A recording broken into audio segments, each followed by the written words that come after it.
Okay, welcome ladies and gentlemen to the top 3 Flash-like or Quicksilver-like video game experiences.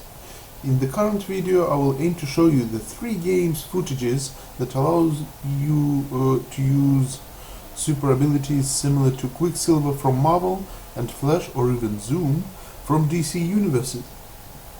Or shall I say Multiverses? Either way, in order to choose what has an an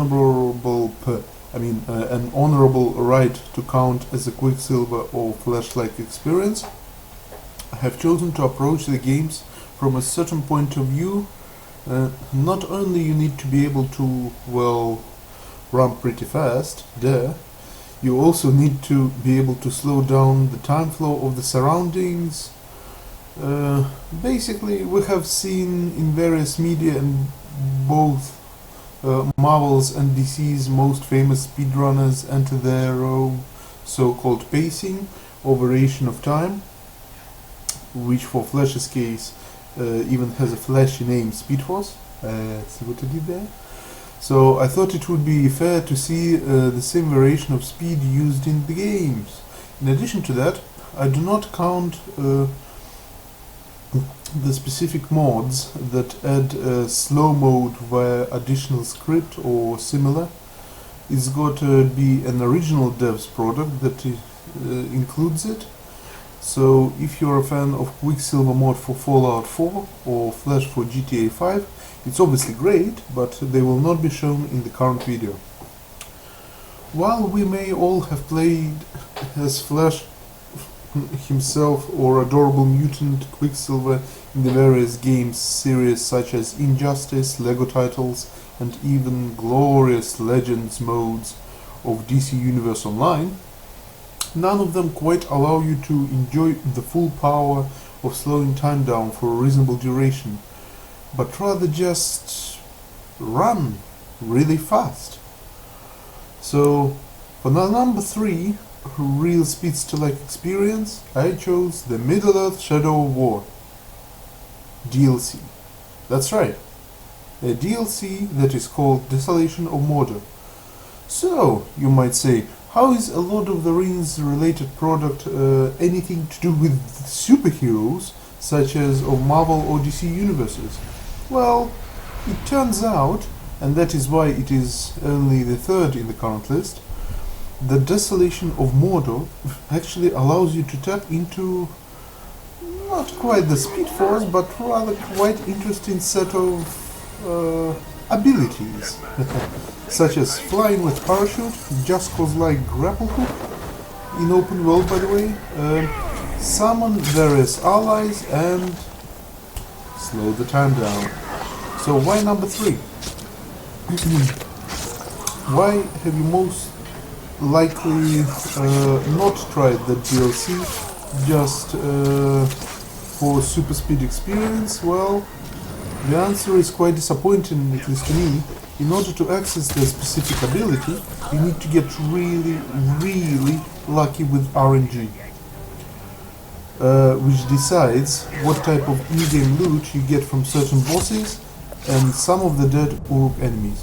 You see, the character of the DLC differs from main character of the main game and has no supernatural powers to start with, and needs certain upgrades to eventually become even more powerful than the main game's character. That is where the upgrade Adrenaline comes in. It basically allows you to slow down the time around you whenever you use a special stealth execution called Brutalize on an enemy for several seconds. The nature of Brutalize execution is such that if certain enemies nearby see you perform it, they will likely become terrified and in turn become vulnerable to the same stealth attacks. So you can potentially carry on with the slow motion timer around the map while looking extremely awesome. As I implied before though, the upgrade Adrenaline is of highest rarity in terms of drop chances, and almost most of the time drops from the rare legendary bosses. Hence, it's unlikely you'll actually get the opportunity to try Speedster shoes on during a single run.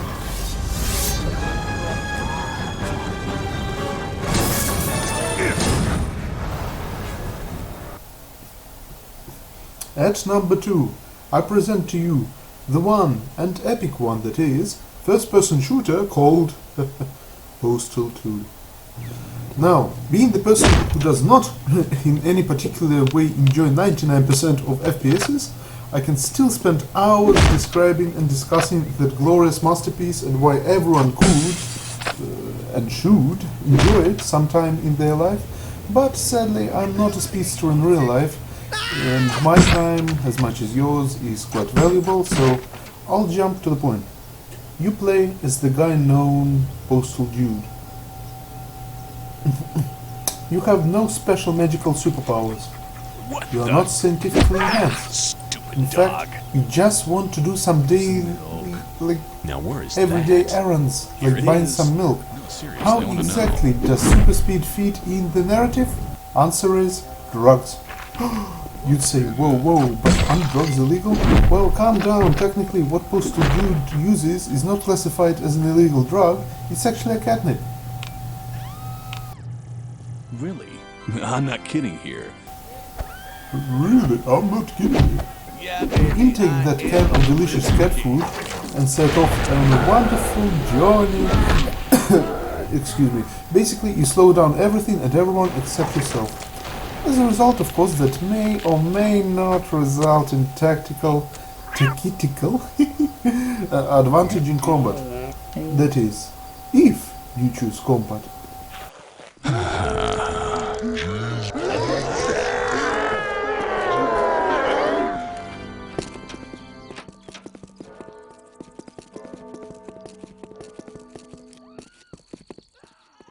Anyways, before I present to you the king, number 1 on the list of the top 3 super speedster video game experiences, I would like to mention a couple of products I did consider for the list, but for certain reasons I thought they did not quite satisfy the urge to play in a slowed down sandbox. The game, like Time Shift, is a first-person shooter that allows you to control time via some sort of quantumly excluded suit, and the whole game goes around that power of slowing down, stopping, or even reversing time itself. So why didn't it make to the number 1 on the list? Well, the problem is you constantly need to balance between puzzle solving, tactical combat, and all of time-related powers, basically the 3 listed above: pausing, slowing, and reversing time. Quickly deplete your meter, which is used to fuel those powers. Also, I would love to mention the other first-person shooter or slasher, depending on how you choose to play it, perhaps a bit of both. Dishonored, which allows you to stop or slow down time, again, if you choose to upgrade certain powers accordingly. The problem being, though, that main focus of the game is on sword and /or gun, as I mentioned, which is why powers are very mana costly, as you'd say. If you want to be a Time Lord in there, make sure to carry a few bottles to refill the magical energy given by Beyonder. The few other good mentions are Braid, which lacks combat but is a perfect 3D puzzle for those who like playing with time. Oh, why 3D? Because the third dimension is time itself. Also games like Matrix Path of Neo, where you can play in the epic famous bullet time making use of your focus meter. The only reason it's not number 1 is simply because you slow down with the time when focusing the chosen one. So, enough with the honorable mentions. It's time to see which product tops it all, being the ultimate simulator of a speedster. I present to you the one and most epic Star Wars playbox, Star Wars Jedi Knight Jedi Academy. Wait, what? How is a Star Wars Jedi simulator the ultimate simulator of an actual speedster, you ask? Allow me to explain with 2 words. Speed Force. Oh no, I mean nothing that Barry Allen got connected to. I actually mean one of the most useful mechanics in the original, as in unmodded, Jedi Academy game. It's a force power that you learn from the beginning of the game and use it to solve puzzles in the tutorial. You'll need to move fast in this next area. You can use the force to speed up, both physically and mentally, allowing you more time to make decisions. But thing is, you're likely to use it a lot more for combat. Add to that Jedi training with acrobatics and wall running, being able to shoot lightning with a single button push, and Flash has a formidable opponent. I know I've said at the beginning that I consider games that are unmodded for the list. However, if you wanted to add a certain touch to the galaxy far, far away with a bit of speed, rather than just force, see what I did there? You can easily modify the source files to, say, change the lightning color to your favorite speedsters, create a script for unlimited use of force powers, and even make your own animations. However, back to topic. The force power of speed allows the player not to only run faster, but, as you might have guessed, slow down the surroundings. So your reaction time is improved to an extent that allows you to reflect the blaster bolts using Jedi weapon with ease. Not a lightsaber fan? I'm surprised, but there is a special mode just for you. Activate cheats and type in "I know Kung Fu" to meet your opponents unarmed, in hand-to-hand combat just like Quicksilver would. Remember the vortexes Flash used by fast spinning his hands around? Well, there is a conveniently included force push for every Jedi. Basically, there is a lot of similarity between the JKA version of a Jedi and the superhero speedster, especially if you are willing to explore that Star Wars sandbox more and fill it up with mods from internet or of your own making. That pretty much concludes the list of top 3 Flash-like or Quicksilver-like video game experiences. I thank you for watching, and as always, if you have any questions, feel free to use the comments section. That's what it's there for. That was Victor's Dragon 360, and I'll see you next time.